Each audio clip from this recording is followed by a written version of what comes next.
ночная птица, он уже пробрался в дом, где никому не спится.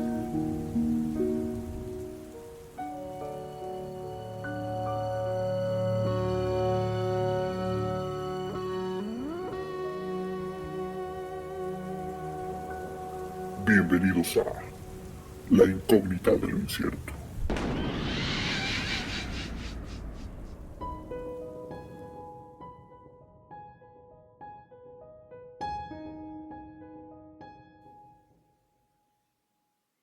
¿Qué tal, queridos incógnitos? Bienvenidos a un programa más de La Incógnita de lo Incierto. Gracias por escucharnos, por acompañarnos, y antes de continuar le quiero dar las gracias a todos aquellos que ya se han suscrito a nuestros diferentes canales como YouTube, iVoox, Spotify, a nuestras redes sociales, y a los que no lo han hecho, por favor les pido un momentito y que vayan a suscribirse, a darle like a nuestros videos, a nuestros audios, que nos dejen algún comentario porque eso nos ayuda a aumentar números y pues nos apoya también para poder seguir generando contenido.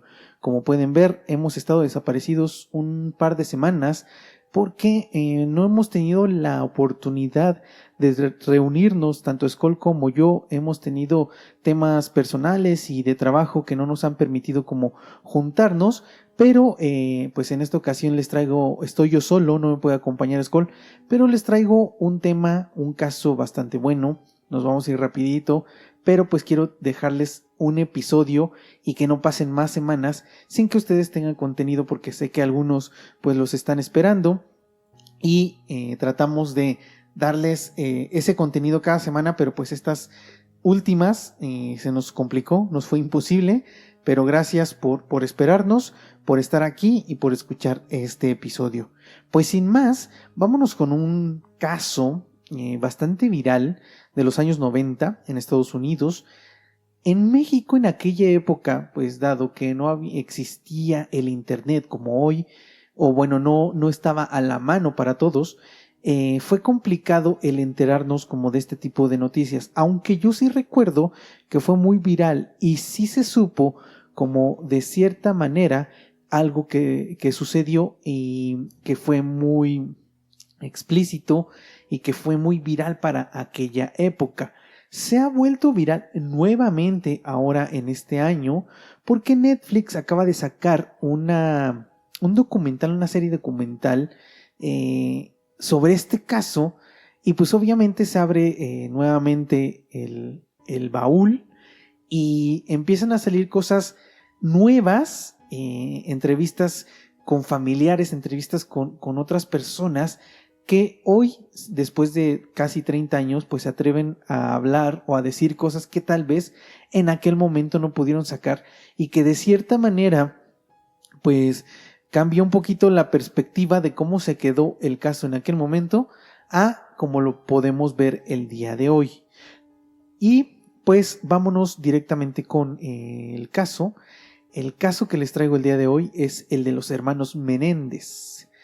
Y seguramente muchos ya lo conocen, pero si no, por favor aquí quédense porque está bastante interesante, bastante bueno.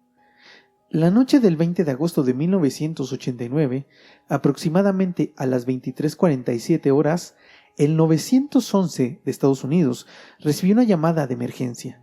La llamada venía del 722 de North Drive Elm en Beverly Hills, una de las zonas más prestigiosas de Estados Unidos. La operadora preguntó, como siempre, cuál era la emergencia, y del otro lado de la línea se encontraba Lyle Menéndez, un joven de 21 años que respondió que alguien había matado a sus padres. A lo lejos se escuchaba otra voz que gritaba de una manera incesante, y la voz era de Eric, hermano de Lyle, de 18 años en aquel momento. La operadora solicitaba más información, pero para ese instante Lyle se había contagiado de la histeria de su hermano y sus palabras eran prácticamente inentendibles. Como pudo, Lyle dijo que sus padres estaban muertos y que alguien les había disparado. Entonces la policía y los servicios médicos acudieron casi al instante. Al llegar al lugar, Eric y Lyle estaban afuera de su casa esperando a la policía. Eric lloraba desconsolado mientras que Lyle se mostraba más fuerte y sereno, tal vez por ser el hermano mayor. Cuando las autoridades entraron a la mansión, se encontraron con los cuerpos sin vida de José y Kitty, de 45 y 47 años respectivamente. Durante las primeras impresiones, la policía pudo ver que el cuerpo de José estaba sentado sobre un sofá, que había recibido 6 disparos de escopeta y sobresalía un disparo a quemarropa detrás de su cabeza, el cual se creía había sido el mortal. Incluso materia cerebral de José estaba estampada en el techo y en el piso. El cuerpo de Kitty se encontraba a unos metros tirada en el piso y la brutalidad del ataque hacia ella era evidente, pues había recibido al menos 10 disparos alrededor de todo su cuerpo. Aparentemente, el atacante le había disparado después de que Kitty yacía sin vida y la había dejado irreconocible. Los hermanos Menéndez fueron interrogados por separado y sus versiones eran casi idénticas. Según Eric y Lyle, habían salido por la noche para ir al cine a ver Licencia para Matar e incluso mostraron sus tickets. Dijeron que cuando volvieron a casa se encontraron con una escena de terror, pues al entrar vieron humo dentro de la casa y a unos metros encontraron los cuerpos sin vida de sus padres.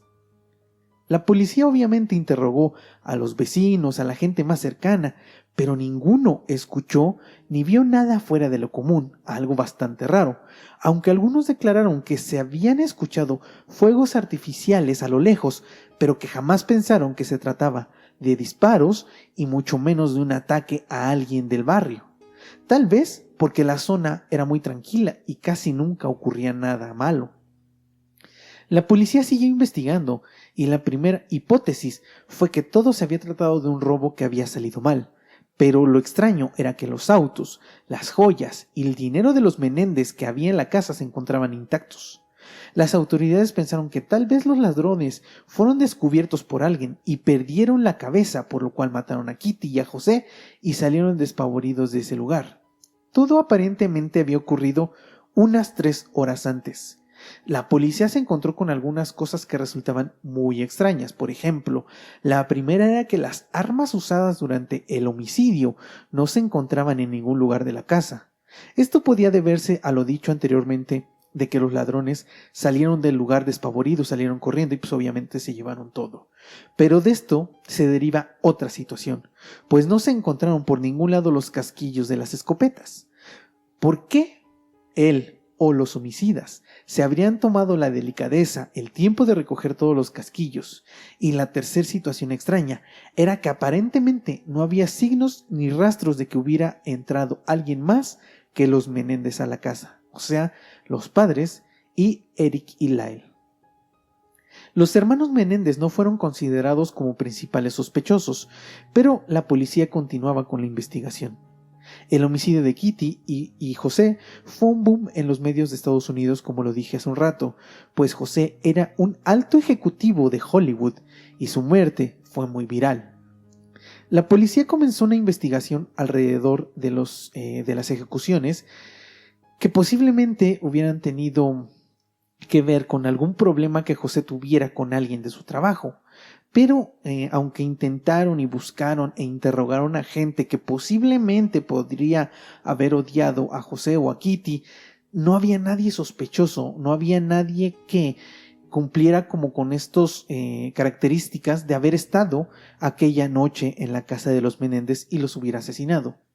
El funeral de los Menéndez se llevó a cabo y aquí comenzaron una serie de comportamientos extraños por parte de Eric y Lyle, que poco a poco los fue colocando como principales sospechosos.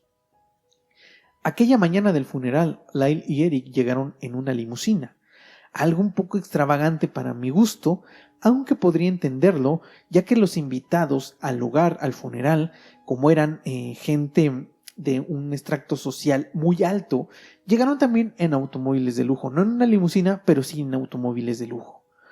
Cuando tocó el turno de Lyle, el hijo, dio un pequeño discurso remarcando las virtudes y buenos actos de sus padres, aunque la magia se rompió cuando, al término de su discurso, dijo que las últimas palabras que le dedicaría a su madre serían pronunciadas por 2 poetas, y así comenzó a escucharse en todo el lugar la canción Girl, I'm Gonna Miss You, o en español Chica te voy a extrañar, de Milli Vanilli, un dúo musical originario de Alemania. Los asistentes estaban confundidos por lo que estaba pasando. Era algo inusual que en un funeral pusieran música, aunque también, no por defenderlos, pero podría pensar que he conocido o por experiencia propia en algún funeral, en algún acto fúnebre, pues hay música porque así lo quería el difunto, porque así lo quería la persona y lo pidió en vida. Entonces puedo entender un poco, pero no sé las costumbres de Estados Unidos, no sé si allá sea como acá, y tal vez por eso lo consideraban como algo extraño y los asistentes pues estaban confundidos. Ellos consideraban que la canción era inapropiada para el momento, pues se trataba de una canción sobre un rompimiento amoroso. En su defensa puedo decir que hay algunas frases que pues de cierta manera tendrían sentido, como desde el título de Chica te voy a extrañar, pues puede ser a lo mejor no literal una chica, sino a su mamá, ¿no? Te voy a extrañar. O no solo a su mamá, sino a lo mejor a mis padres, ¿no? Los voy a extrañar.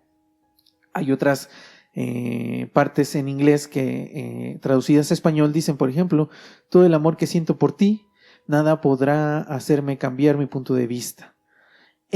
Por ejemplo, eso, ¿no? O sea, puedo entender que tal vez Lyle no tuvo como el tacto, no supo cómo reflejar tal vez lo que estaba sintiendo en ese momento para despedir a sus padres, y la mejor manera fue esta, con una canción. No se me hace algo usual, común, pero tampoco podría decir que no pase. Yo creo que sí puede suceder. Otra situación curiosa es que durante este funeral, Eric, el hermano menor, le mostró a una de sus tías un reloj que había comprado el día anterior. Este reloj era un Rolex de 18 quilates de oro con un costo de varios miles de dólares, y Eric parecía estar más emocionado por su reloj que por lo que estaba pasando o sucediendo en aquel momento. Eric también traía unos zapatos de José, su padre, y en otro momento le dijo a la otra tía: mira, tía, ¿quién diría que no llenaba los zapatos de mi padre? Entonces esto empieza a ser un poco extraño, aunque también digo, no es por defenderlos, pero dada la situación y la conmoción, ¿no? El impacto que pudo haber tenido la muerte de sus padres, pues también posiblemente te hace actuar de maneras extrañas e inusuales. Al inicio los jóvenes estaban destrozados por la muerte de sus padres. Su comportamiento posterior al asesinato empezó a levantar varias sospechas a las autoridades, ya que lejos de sumirse en el luto, los hermanos emprendieron un estilo de vida de lujo y excesos. Empezaron a gastar el dinero de la herencia de manera desenfrenada, algo relativamente inusual o poco común, ya que primero por el tiempo de luto, ¿no? Yo creo que cuando alguien fallece, y más siendo tus padres, pues yo creo que pasa semanas, pasan incluso puedo decir a lo mejor meses, en los que estás sumido en depresión, en este tipo de situaciones, y que no te da como la cabeza para salir a comprar joyas, cosas, ropa, etcétera. Y ellos no, ellos realmente al siguiente día de la muerte o cuando pasó el funeral empezaron a tener una vida de lujos. Y eso también me resulta bastante extraño, ya que ellos desde su nacimiento habían tenido una vida opulente. ¿A qué me refiero? Su papá era una persona con bastante dinero, vivían en Beverly Hills. Entonces, si ellos tenían este dinero o la suficiente economía como para tener una vida y vivir ahí en Beverly Hills y tener como esta vida de lujos, ¿por qué ellos querrían gastar y gastar y gastar en ese momento? Puedo entender, o lo primero que se me viene a la mente es que tal vez los padres de Eric y Lyle pues los tenían como reprimidos. Sí tenían dinero, pero tal vez el dinero era de sus padres y no los dejaban gastar en lo que ellos querían. Entonces, al no estar sus padres y al ser ellos ahora dueños de ese dinero, pues se pusieron a gastar y a gastar y a gastar en las cosas que realmente querían y tal vez no necesitaban. Los hermanos recibieron un pago de $250,000 cada uno referente al seguro de vida, y se dice que en tan solo una semana gastaron alrededor de unos $20,000 de los años 90, que si los convertimos al día de hoy son aproximadamente unos $50,000, o sea, $1,000,000 aproximadamente mexicanos. Entonces, como podemos ver, $1,000,000 en una semana, pues sí me parece bastante dinero gastado en tan poco tiempo. Los investigadores recolectaron todas las pruebas y los hermanos Menéndez cada vez estaban más inmiscuidos y más en la mira. La policía declaró que el día de los hechos los hermanos estaban en el porche de su casa esperándolos, algo que para los investigadores era muy relevante y extraño, ya que, dada su experiencia, regularmente la gente que descubre un asesinato de algún familiar o de quien sea sale inmediatamente del lugar y llama a las autoridades desde otro lugar, por miedo a que los atacantes estén aún en ese lugar. Esto me parece bastante lógico. Yo creo que cuando llegas y ves a alguien que falleció, yo creo que sí lo primero que haces es salir, cuando ves que es un homicidio, no un asesinato, te vas de ahí porque no sabes efectivamente si los atacantes aún están en ese lugar. Me parece bastante lógico y algo que no hicieron los hermanos, algo que les resultó bastante extraño a la policía. Otra inconsistencia en la investigación fue que la policía no realizó pruebas con los hermanos para ver si tenían residuos de pólvora. La policía se escudó diciendo que los hermanos no parecían ser culpables. Una de dos, o como lo he dicho en otros episodios, la policía simplemente es estúpida e incompetente, o tal vez fueron sobornados.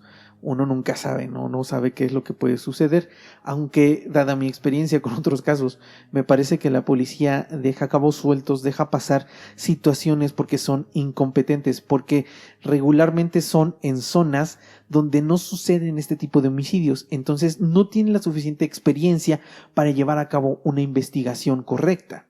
Es muy, muy común que en estos lugares incluso se apoyen de autoridades o de policías cercanas de otros condados, por ejemplo, para que les ayuden a las investigaciones.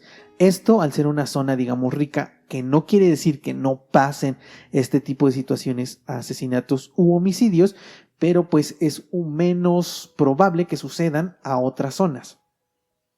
Carlos, un amigo de José, declaró que este amigo José estaba pensando sacar del testamento a sus hijos y que tal vez ese era el móvil del crimen. Esto también resulta pues bastante, ¿cómo podría decirlo? Pues creíble en cierta manera.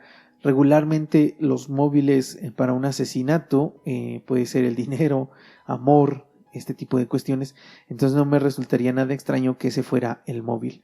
Un par de semanas después, Eric pasó varios días con Craig, un amigo de la escuela, quien le preguntó sobre la muerte de sus padres, y Eric dijo que él pensaba que la mafia había matado a sus padres, e incluso dijo que tal vez había sido Fidel Castro. ¿Por qué decía que era Fidel Castro? Porque su padre había venido de Cuba y pues su familia era gente rica a la que pues le quitaron todas sus propiedades allá en Cuba justo cuando Fidel Castro llegó al poder. Entonces Eric como que empezó a escudarse y decir que tal vez Fidel Castro era quien había ido por sus padres. Craig, el amigo, recordó que Eric había escrito un guión unos meses antes donde el protagonista asesinaba a sus padres por una gran fortuna. Algo bastante conveniente, ¿no? Está resultando ser prácticamente la misma historia de Eric y Eli con sus padres. Y Craig le dijo a Eric que si algo tenía que ver con la muerte de sus padres o que algo tenía que ver ese guión. Y en cambio Eric en ese momento cambió su rostro como a enojado, frunció el ceño y le dijo: ¿de verdad crees que yo mate a mis padres? Yo la verdad creo que siendo Craig, pues sí lo pensaría. Pero también entiendo que tal vez Craig no indagó más por miedo a descubrir la verdad y que él estuviera involucrado en dado caso de que Eric hubiera matado a sus padres y de correr peligro o de que su vida corriera peligro. Semanas más tarde se realizó otro funeral, pero ahora en Miami, y en esta ocasión los hermanos Menéndez no asistieron, pues dijeron que ya no eran capaces de aguantar otra ceremonia como la que habían vivido. Algo que también me resulta bastante lógico cuando ya ha sufrido pues bastante. lo que menos quieres es volver a revivir esos momentos. Entonces, este funeral no lo habían realizado ellos, sino familia que estaba en Miami y también otras celebridades y gente que conocía a José y a Kitty, que quisieron como darles el último adiós, pero ahora en Miami. En 6 meses los hermanos habían gastado casi $1 millón de la herencia de sus padres. Imaginen, $1 millón. El dinero lo gastaron en carros, en la compra de 2 restaurantes, comidas caras, viajes al Caribe y a Europa y en clases particulares de tenis, porque a los dos les gustaba bastante el tenis, incluso participaban en torneos internacionales. Para los investigadores, los hermanos eran los culpables, pero no tenían pruebas suficientes ni concretas, así que no podían arrestarlos. Lyle y Eric asistían con un psiquiatra de nombre Jerome Osiel, pues el trauma de la muerte de sus padres era tan grande que incluso tuvieron que contratar guardaespaldas porque creían que la mafia estaba atrás de ellos. Meses después de la muerte de sus padres, Eric se rompió durante una sesión con Jerome, pues la olla de presión tronó y Eric le confesó y le contó a su terapeuta que ellos, los hermanos Menéndez, habían matado a sus padres. Jerome no podía ir con la policía, pues las declaraciones expuestas durante la sesión eran un secreto profesional. La única causa válida para levantar el secreto profesional consistía en que hubiera peligro de un grave riesgo para el paciente o para terceros. Jerome no estaba seguro de poder revelar esta confesión, entonces decidió grabar las sesiones posteriores por si en algún momento necesitaba alguna prueba o incluso para mantenerse con vida. Unas semanas más tarde, Eric y Lyle acudieron con este psiquiatra, ya que Eric le había comentado a Lyle sobre la confesión que le había hecho a Jerome. Entonces, en una sesión de grupo, Lyle le reclamó a Eric el por qué había confesado el crimen y le dijo: «¿Sabes lo que acabas de hacer? Ahora tenemos que hacer algo con él», señalando y refiriéndose a Jerome. Esto, obviamente, dentro de la sesión psicológica. Cuando la consulta terminó, los Menéndez salieron y Jerome estaba completamente aterrado. Salió y compró una escopeta, pues sentía que los hermanos iban a ir tras de él. Además de confesarle todo a su amante, Judalyn Smith, una mujer que aparentemente era una paciente también y lo visitaba con mucha frecuencia, pero realmente era su amante. Esta mujer le dijo que tenía que ir con la policía, pero él no quiso, ya que corría en riesgo pues su vida profesional también y su vida también, ¿no? Entonces él no estaba seguro de hacerlo. Después de varias semanas donde la psicosis pues los tenía aterrados, la mujer decidió y se encargó de ir a declarar ante la policía. Ahora las autoridades tenían lo necesario para arrestar a los hermanos y así el 8 de marzo de 1990 Lyle fue detenido y unos días después Eric cuando volvió de un torneo de tenis realizado en Israel. Entonces así comenzó un juicio en donde los hermanos Menéndez declararon que efectivamente ellos habían matado a sus padres. Eric y Lyle aclararon lo que sucedió aquella noche del 20 de agosto y esto es lo que más o menos sucedió. Lyle y su padre habían tenido una gran pelea por la tarde. Lyle estaba furioso y se dirigió a un lugar de la casa en donde había escondido un par de escopetas calibre 12, las cuales había comprado en semanas anteriores. Después de tomar las escopetas, fue directamente con Eric, a quien convenció de ir a la sala donde estaban sus padres y asesinarlos. Cuando llegaron a la sala, José estaba sentado viendo la TV y Lyle fue justo a donde estaba, y en ese momento arremetió contra él con toda su furia. Kitty escuchó los disparos, ella estaba en un cuarto al lado y se dirigió a la sala donde tuvo el mismo desenlace que su esposo. Unos instantes después, los hermanos salieron al porche esperando que la policía llegara al lugar, ya que los disparos habían sido muy claros, pero nadie se acercó, ni siquiera los vecinos salieron a ver qué había pasado. Esto hizo pensar a Lyle que tal vez podrían salirse con la suya. Entonces entraron a la casa y levantaron todos los casquillos. Los guardaron junto con las escopetas dentro de sus mochilas de tenis y después de esto llamaron a su entrenador de tenis para ver si podían verlo y poder tener una coartada. pero este entrenador les dijo que no estaba disponible, que tenía cosas que hacer. Entonces decidieron salir en un auto, tomaron sus mochilas y lo que hicieron fue ir al cine y compraron tickets para una película que ni siquiera entraron a ver. La idea principal era comprar tickets de funciones anteriores con horarios más temprano para que tuvieran una coartada mayor, para que dijeran, miren, durante el momento en que los mataron a mis padres, nosotros estábamos en el cine. Pero los del cine, los encargados del cine, la gente de las taquillas, no les quiso vender estos tickets. Después de que supuestamente, entre comillas, vieron la película, volvieron a casa y fue el momento en que llamaron a la policía. Eso fue lo que realmente sucedió aquella noche. Con las declaraciones y demás pruebas, Lyle y Eric, en marzo de 1996, fueron declarados culpables de 2 cargos de asesinato en primer grado cada uno y condenados a cadena perpetua sin posibilidad de libertad condicional. Entonces, como pueden ver, esta historia tuvo un final justo. Pues realmente no sé qué tanto. Y ojo, porque lo que se viene a continuación no es para eximir culpas de nadie, ni pretendo que los hermanos Menéndez queden como personas que no cometieron una atrocidad, pero es importante mencionar lo que sucedió para generar conciencia de lo que pasa dentro de nuestra sociedad y darnos cuenta de que muchas veces se pueden hacer e incluso detener ciertas conductas, pero como sociedad a veces dejamos pasar muchos focos rojos que están ahí, que están presentes y que los vemos, pero que por miedo, por desconocimiento, etcétera, no somos capaces de identificar, o incluso los identificamos, pero por miedo no hacemos nada. Durante el juicio, los hermanos también declararon que su padre José abusó de ellos tanto psicológicamente como sexualmente durante todos los años que vivieron a su sombra. Y vamos a checar un poco de la historia de José para tratar de entender un poco más y adentrarnos en lo que sucedió. José nació en La Habana, Cuba, el 6 de mayo de 1944.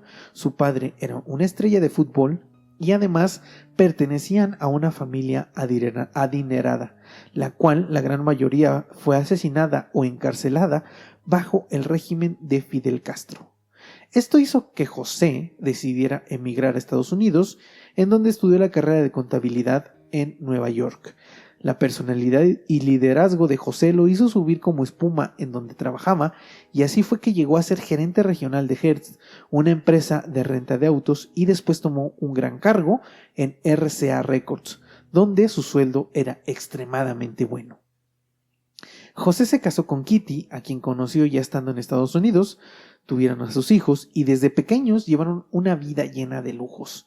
Pero pues obviamente no todo era gratis, ya que José era extremadamente duro y exigente con sus hijos, tenían que ser los mejores en lo que hacían, principalmente Lyle, el primogénito. Los hacía tener clases particulares de tenis, en donde tenían que iniciar sus labores desde las 5 de la mañana hasta la medianoche del siguiente día. La presión era abrumadora, además de que siempre hacía ver sus errores y jamás sus aciertos. José les decía que ellos no sufrían lo que él sufrió y que por eso debían de estar agradecidos y hacer lo que él les decía. Las ofensas estaban siempre presentes, diciéndoles que eran unos mediocres, unos estúpidos, que no sabían hacer nada, etcétera, etcétera, etcétera. Y yo me pregunto en este momento, Kitty, ¿por qué no hacía nada? Esto puede deberse al miedo que José infundía en ella. Gran parte de los allegados declararon posteriormente que José era manipulador y misógino, que disfrutaba de humillar tanto a su familia como a sus empleados, quienes lo veían como un monstruo. Ahora, esto, híjole, es algo fuerte porque hemos hablado de Jennifer Pan también en otro episodio, una niña que también no los asesinó ella, pero mandó a otras personas a asesinarlos porque tenía una vida de muchísima presión, tanto académica como social. No le permitían tener amigos, tenía que ser igual la primera en todo, la hacían igual su padre tener muchas actividades durante el día, no solo sus estudios, sino también patinaje, etcétera. Y esto también la llevó a reventar, a hacer una olla de presión y en algún momento decir y elegir mandar a matar a sus padres. Los Menéndez están prácticamente en lo mismo, están en una olla de presión en donde José es manipulador, es golpeador, los ofende, los manipula psicológicamente diciéndoles que ellos no son nada, ¿no? Y no serían nada sin lo que es él, ¿no? Y lo que llegó a ser él sin tener nada.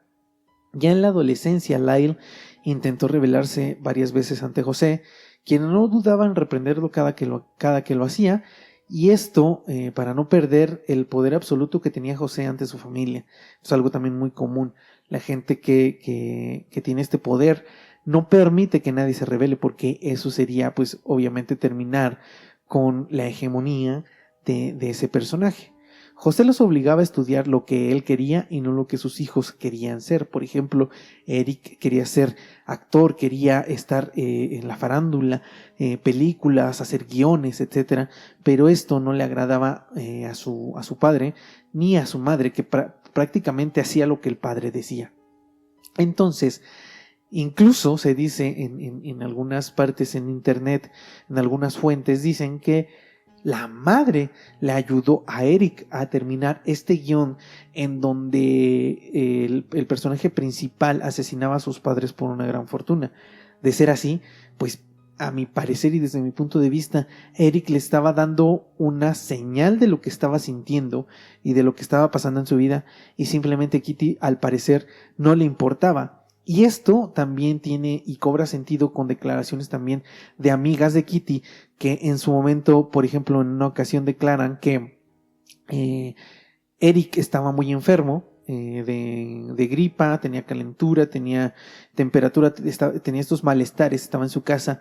Llega la amiga y porque iban a ir de compras a un mall, pero la amiga le dice, oye, ¿qué tal? Mejor si lo dejamos para otra ocasión porque pues tu hijo está muy mal, tu hijo no se siente bien, etcétera. Entonces Kitty le dice que no hay problema, que él ya sabe cuidarse solo, que él ya sabe estar y hacer lo que tiene que hacer, entonces que está acostumbrado y que no hay ningún problema, que los pueden dejar solos. Entonces esto me hace pensar que a Kitty simplemente también no le importaba nada de sus hijos, no le importaba lo que les pasara, no procuraba su bienestar.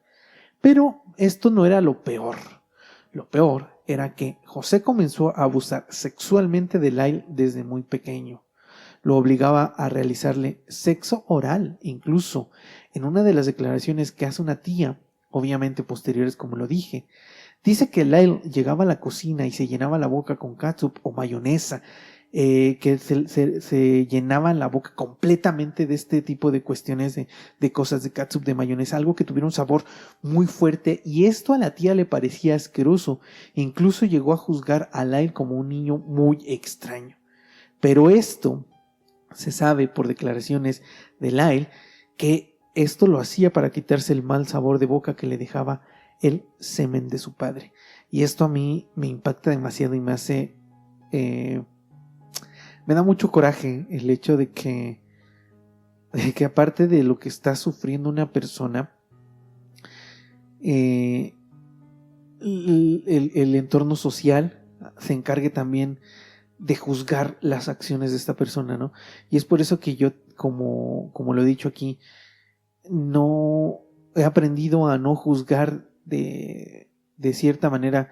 Es complicado porque tenemos tantas ideas y estamos educados de una manera en la que al ver situaciones y acciones de alguien nos parecen a veces desagradables, que nos parecen que no son correctas, pero muchas veces no sabemos cuál es el contexto y lo que está pasando y por qué razón hacen este tipo de acciones. Entonces es triste ver que Lyle estaba sufriendo de abuso y que simplemente lo que hacía era para borrar el mal sabor que tenía por su padre. Los abusos obviamente no se detuvieron ahí en el sexo oral, ya que hubo penetraciones varias veces. Eric sufría el mismo abuso que su hermano, aunque ninguno de los dos supo nada del otro hasta que ya estaban grandes. Es algo muy común cuando agreden a dos personas que están en el mismo entorno, regularmente no se dicen las cosas por miedo, por pena, ¿no? Para confesar lo que está sucediendo, y durante muchos años estuvieron sufriendo de abusos de la misma persona sin que uno y el otro lo supiera. Eric a los 17 años le confesó a un primo sobre los abusos de su padre mediante una carta que le mandó, pero el primo no pudo hacer absolutamente nada, y esto también es entendible. A veces podemos decir, ay, ¿por qué el primo no hizo nada? Pero pues también el primo era un jovencillo, un adolescente, que una puede ser que no le haya creído, dos puede ser que simplemente te dé miedo, ¿no? El no saber qué hacer, el no saber cómo actuar, y más porque tal vez José, no solo con sus hijos, sino a lo mejor con todo en su entorno familiar, pues tenía cierto poder, ¿no? Cierta jerarquía que tal vez pues a los demás no les permitía hacer o confesar o decir lo que Eric le había dicho. Lyle comenzó a hacerle lo mismo a su hermano Eric, como un reflejo de lo que vivía con su padre, y esto obviamente lo declaró también en el juicio. Y esto me resulta también muy triste, el hecho de que Eric no solo sufría abusos, no solo sufría vejaciones de parte de su padre, sino que también su hermano Lyle, un poco mayor, también abusaba de él. Entonces, imaginen el impacto, el dolor de un niño, de un adolescente, que dos personas que son de tu familia, que se supondría que son las personas que deben de amarte, te están haciendo daño. Debe de ser muy fuerte, debe de ser muy doloroso. Ya estando más grandes, obviamente, Eric le confesó a Lyle lo que su padre le hacía, y los dos obviamente lloraron al saber que los dos eran abusados por el mismo monstruo. Lyle confrontó a su madre diciéndole que José abusaba de Eric y de él, pero Kitty simplemente le dijo que ella ya lo sabía. Y entonces aquí yo confirmé que efectivamente a Kitty no le importaba el bienestar de sus hijos. No puedo juzgar ni decir el por qué lo hacía. Podemos pensar que tal vez era por dinero, por conveniencia, por el estatus social en el que ella se desenvolvía, en el que estaba. Tal vez también era miedo, el no saber qué hacer, el miedo a perder la vida porque José se enojara y te matara, etcétera. Entonces también esto pues está complicado, pero al punto que voy es, imaginen lo difícil que debe ser para dos chavitos, de dos adolescentes, dos jovencillos con quien pueden ir a cubrirse, a quien puede ser su soporte, su madre, y su madre simplemente les diga, ya lo sabía y no voy a hacer absolutamente nada.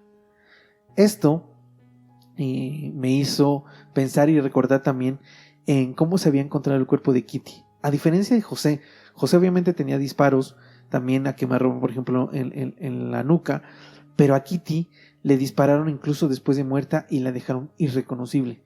Yo pensé, o dado lo que leí, es que tal vez Eric y Lyle tenían mucho coraje hacia su madre. Incluso me atrevo a pensar que tal vez un coraje mayor que el que tenían con su padre por no protegerlos. Y esto también es triste, ¿no? Porque esto refleja de cierta manera el dolor que sentían ellos al no ser protegidos por pues el ícono más grande que tienes como hijo, tu madre.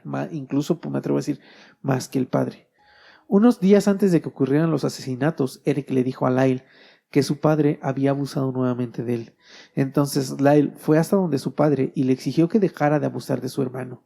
José lo confrontó, le contestó y le dijo que lo que él hiciera con su hijo no era de su incumbencia, además de que lo amenazó de muerte si contaba algo, y esa fue la gota que derramó el vaso.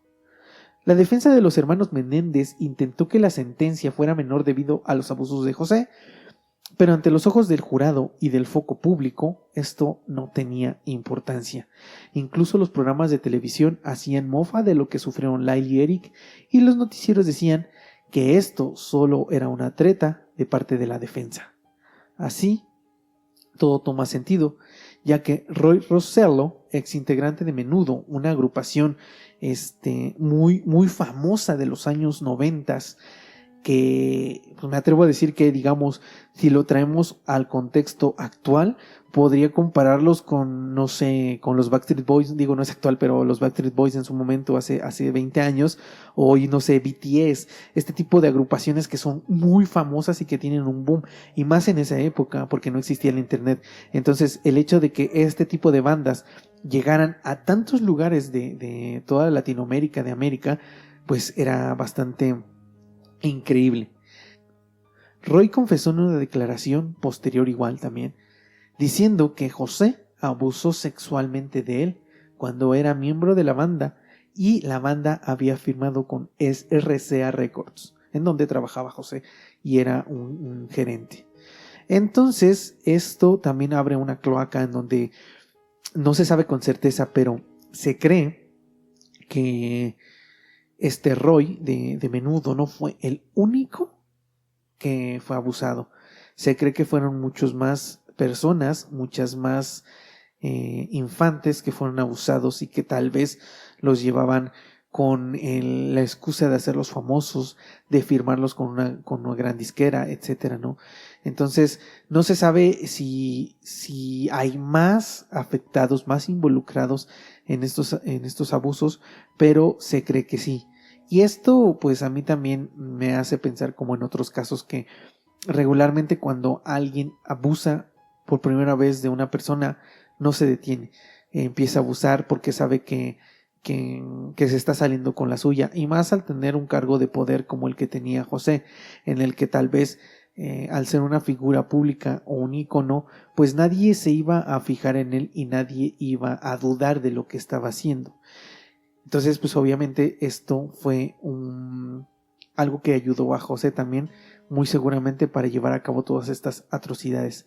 La hermana de José declaró también que ella sabía sobre los maltratos que José hacía hacia sus hijos, pero que inicialmente y en las primeras declaraciones mintió para guardar las apariencias y proteger la buena imagen de la familia.